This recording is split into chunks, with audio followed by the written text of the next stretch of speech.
ఇక రుణమాఫీ విడుదల కార్యక్రమంలో తెలంగాణ సీఎం రేవంత్ మాట్లాడుతున్నారు. లైవ్ ద్వారా చూద్దాం. ఈ రోజు ఈ ప్రభుత్వం ముందుకు వచ్చింది. ఇంత మంచి కార్యక్రమం అద్భుతంగా ఏ సమస్య లేకుండా ఏ అవంతరాలు రాకుండా ఈ కార్యక్రమాన్ని పూర్తి చేసే ఒక సంకల్పంతో ఈ రోజు ముందుకు వస్తున్నాము.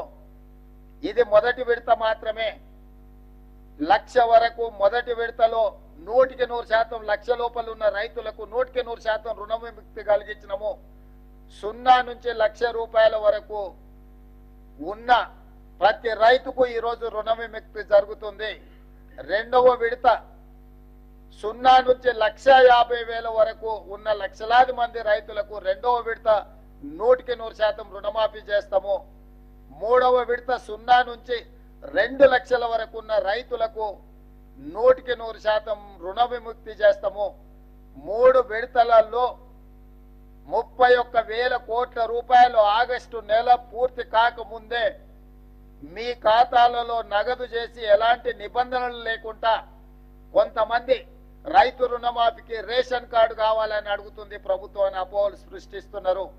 లక్షలాది మంది రైతులు రైతు వేదికలలో ఎక్కడైతే హాజరైనరో రేషన్ కార్డు కుటుంబాన్ని గుర్తించడానికి మాత్రమే, రైతు రుణమాఫీ చేయడానికి రేషన్ కార్డు ప్రాతిపదిక కాదు.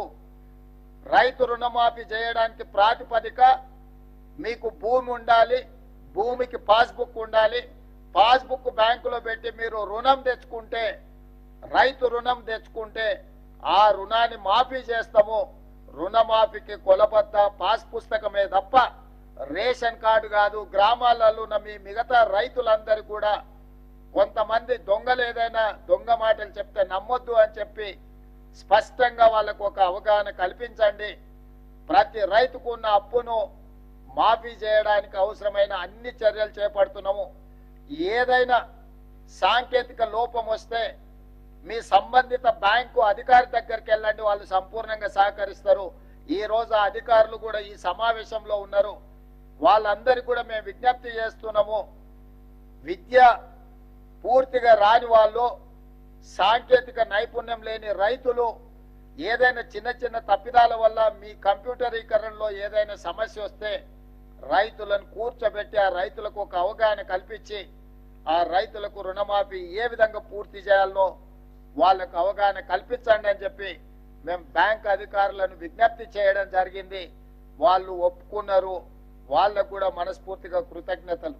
అదే విధంగా మన వ్యవసాయ శాఖకు సంబంధించిన అధికారులు అందరు రైతులను సమన్వయం చేసుకొని వాళ్ళ రైతుల ఖాతాలను తెలుసుకొని పిఏసిఎస్ లో వేసిన డిసిసిబి బ్యాంకులలో వేసిన డబ్బులు కూడా తిరిగి రైతుల ఖాతాలోకి చేరడానికి అవసరమైన అన్ని ఏర్పాట్లను చేయమని మా వ్యవసాయ శాఖ అధికారులు, మన వ్యవసాయ శాఖ మంత్రి ఆయనే స్వయంగా ఒక మంచి రైతు.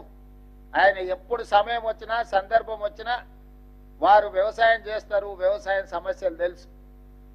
ఇక మా ఆర్థిక శాఖ మంత్రి బట్టి విక్రమార్క గారు మీకు తెలుసు, ఆదిలాబాద్ నుంచి ఖమ్మం వరకు వందలాది కిలోమీటర్లు పాదయాత్ర చేసి రైతులతో మమేకమై రైతుల సమస్యలను తెలుసుకొని వాటిని పరిష్కరించడానికి ఇవాళ ఆర్థిక మంత్రిగా వారికి ఉన్న అనుభవాన్ని అంతా ఉపయోగించి ఏ మాత్రం వనరుల ఇబ్బంది జరగకుండా ఈ రోజు ముందుకు తీసుకెళ్తున్నాడు.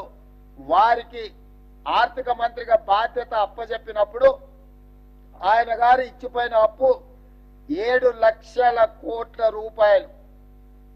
7 లక్షల కోట్ల రూపాయలు ఆయన గారు అప్పు చేస్తే పెద్దలు బట్టి విక్రమార్క గారు ప్రతి నెల 7,000 కోట్ల రూపాయలు మిత్తి కడుతున్నాడు.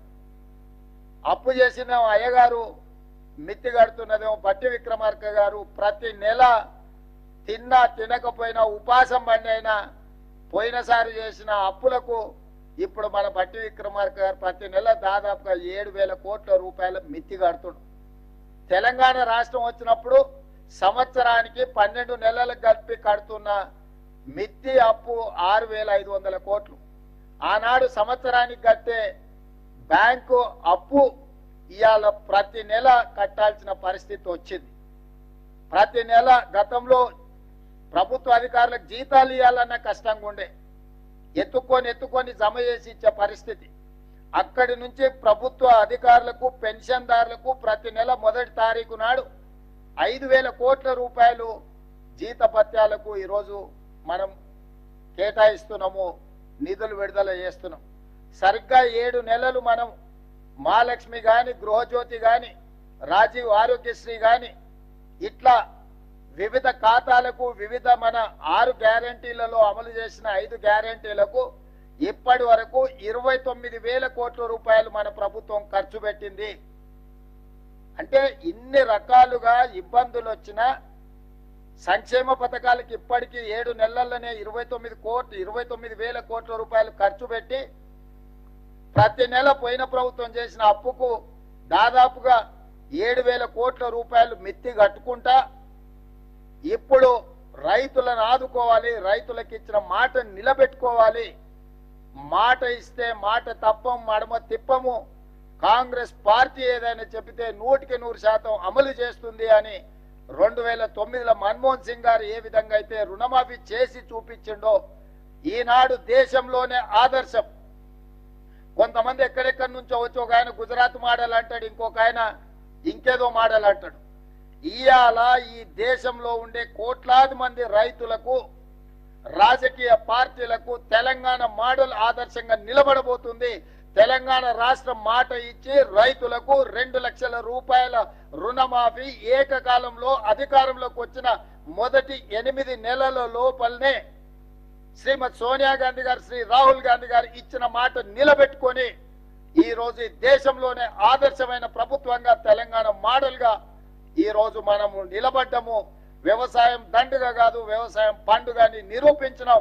రైతుల కోసమే ఈ ప్రభుత్వం ఉన్నది, రైతును రాజును చేయడమే ఈ ప్రభుత్వం యొక్క లక్ష్యం. ఇది ప్రజా ప్రభుత్వం అని చెప్పి ఈనాడు మనం నిరూపించుకున్నాం. ఇవాళ దేశంలోనే మనం తలెత్తుకునే విధంగా ఈ కార్యక్రమం ఉండబోతుంది. మీ అందరి సహకారం ఉండాలి.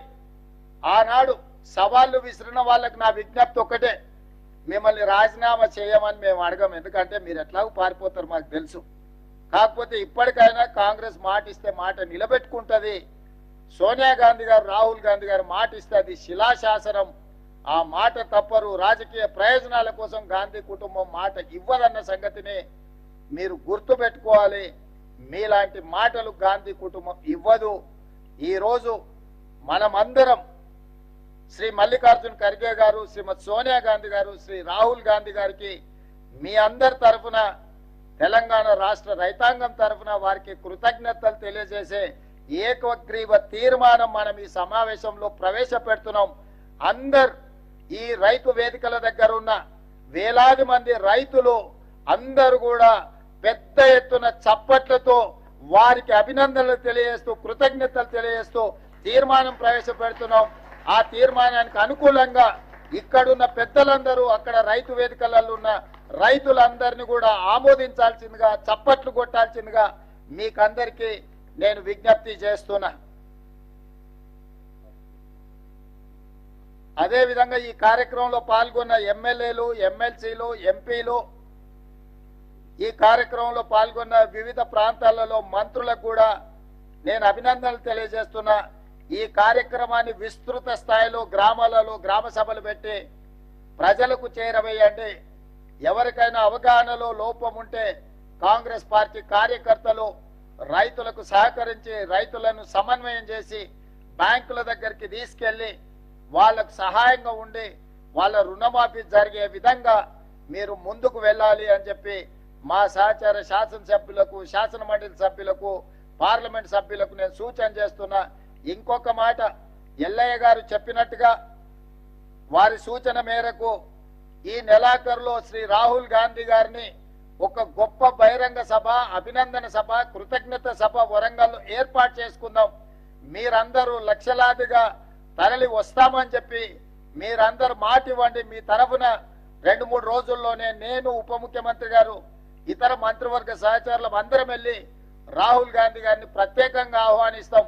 ఏ వరంగల్ మైదానంలో, ఏ వరంగల్ గడ్డ మీద తెలంగాణ రైతాంగానికి మాట ఇచ్చినమో మాట నిలబెట్టుకున్న సందర్భంగా రాహుల్ గాంధీ గారిని ఆహ్వానించి మనం సంబరాలు చేసుకుందామని చెప్పి ఈ వేదిక ద్వారా రాష్ట్రంలో ఉన్న లక్షలాది మంది రైతులకు విజ్ఞప్తి చేస్తున్న మీ అందరి తరఫున రాహుల్ గాంధీ గారికి ఆహ్వానం పలకడానికి నాకు అనుమతి ఇవ్వండి అని మిమ్మల్ని అందరిని అడుగుతూ దీనికి కూడా మీరందరు చప్పట్ల ద్వారా ఆమోదం ఇవ్వాల్సిందిగా కోరుకుంటున్నాను. మీకు అందరికీ మనస్ఫూర్తిగా ధన్యవాదాలు, కృతజ్ఞతలు మిత్రులారా.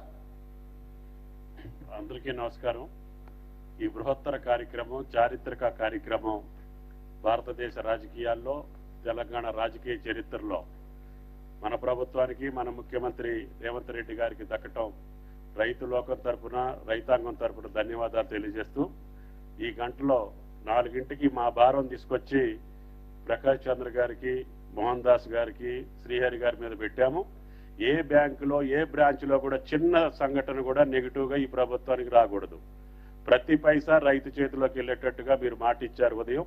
అదే పద్ధతిలో రాష్ట్ర ప్రభుత్వం యొక్క కోరిక మేరకి, ఆలోచన మేరకి మీరు ఆ కార్యక్రమం నిర్విఘ్నంగా కొనసాగించాలని చెప్పి విజ్ఞప్తి చేస్తూ అధికారులకి రఘు సార్ మీ అనుమతితో కొంతమంది రైతులకి ఇక్కడ పిలిపించాం సార్, సింబాలిక్ గా వాళ్ళకి చెక్స్ హ్యాండ్ ఓవర్ చేస్తే.